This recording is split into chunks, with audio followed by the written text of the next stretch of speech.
আসসালামু আলাইকুম। সুন্দরবনের গহীন জঙ্গল থেকে সবাইকে স্বাগত জানাচ্ছি।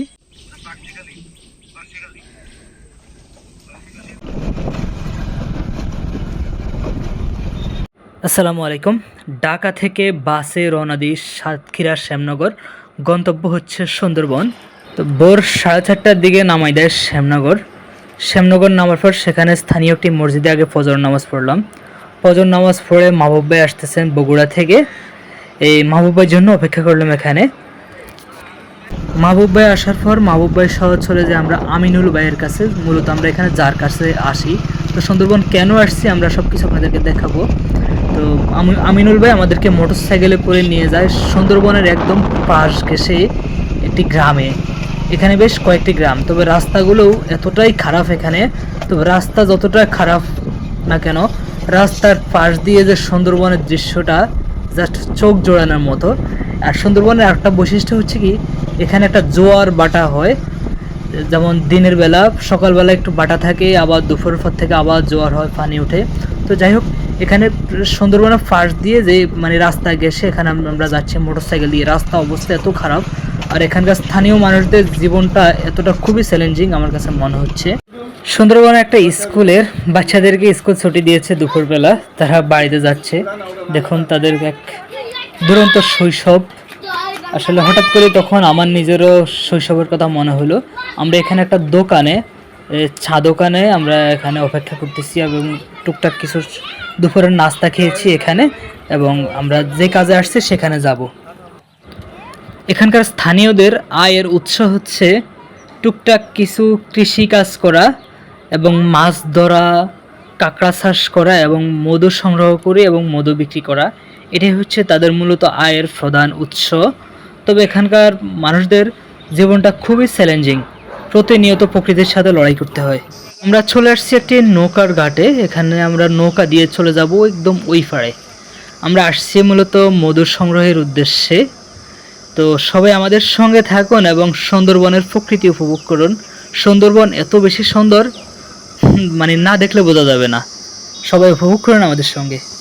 সুন্দরবন থেকে সবাইকে স্বাগত জানাচ্ছি। আছি আমি এই মুহূর্তে সুন্দরবন একটা গহীন জঙ্গলে। দেখুন দেখুন সুন্দরবনের একাংশ, এটা খুবই সুন্দর একটা দৃশ্য। বাংলাদেশের সবচেয়ে রহস্যময় ও সুন্দর জায়গাগুলোর মধ্যে অন্যতম হচ্ছে সুন্দরবন।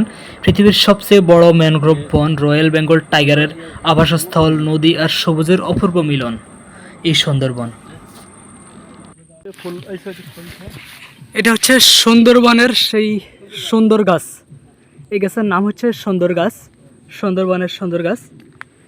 আর এই যে দেখুন ফুল ফুটে আছে, এটা হচ্ছে খলিশা ফুল বা খলিশা গাছ।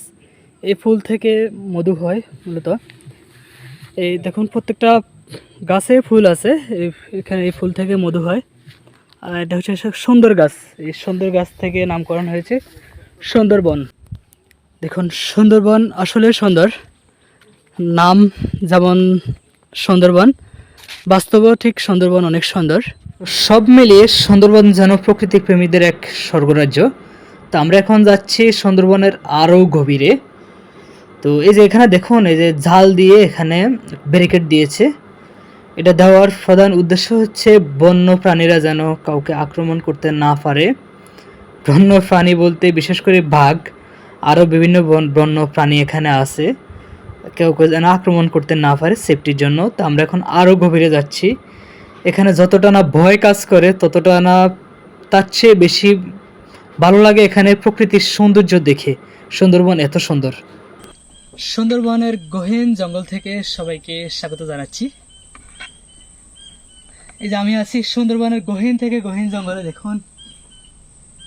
আর আমাদের মল টিম আছে ভিতরে। এই আমি বিশেষ করে আমার কথা বলি, এখানে নিরাপত্তা ঝুঁকির কারণে আমি ভিতরে ঢোকার অনুমতি পাই নাই। তো আমাদের মল টিম আছে, ওনারা এই যে এখান দিয়ে আসা যাওয়া করেন।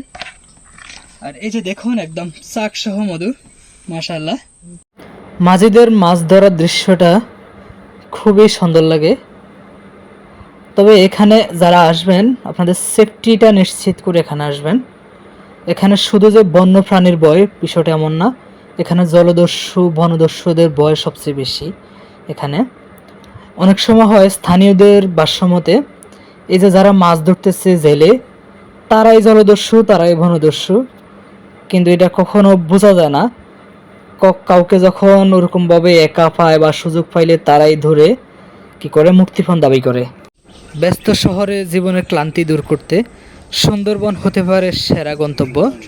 প্রকৃতির নীরবতা, নদীর সৌন্দর্য আর বনের রহস্য আপনাকে অন্যরকম এক শান্তি দেবে।